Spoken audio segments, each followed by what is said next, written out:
Are you curious about how India and Norway are strengthening their ties? In this video, we'll explore Prime Minister Narendra Modi's visit to Norway. This historic trip marks the first bilateral visit by an Indian Prime Minister in 43 years. During his visit, Modi will discuss trade and energy supplies. These discussions are crucial as Norway is a major oil and gas exporter.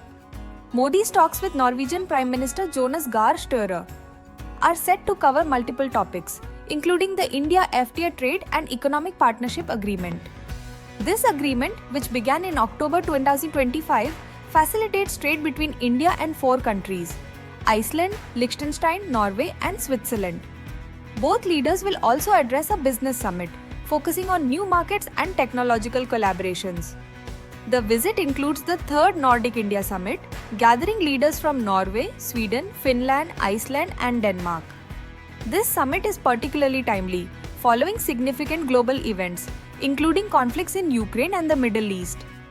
In addition to trade talks, India and Norway are expected to announce 3 government-to-government MOUs in health cooperation, digital infrastructure, and space.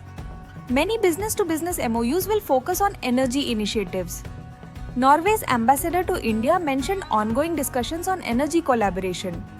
Recent developments include a large LNG shipment delivered to India, part of a long-term agreement.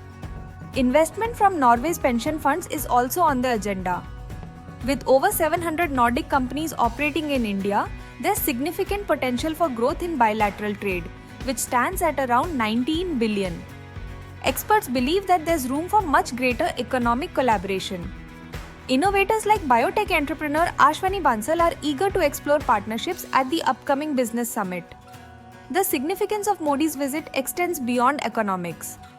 The Nordic leaders aim to discuss geopolitical issues, sustainability, and collaboration as democracies. They are eager to address climate change and green initiatives together. As these discussions unfold, all eyes are on how India will respond to recent US sanctions on Russian oil. To stay informed about the developments from this visit, subscribe to our channel. Engage with us, share your comments, and we'll keep you updated on this crucial relationship.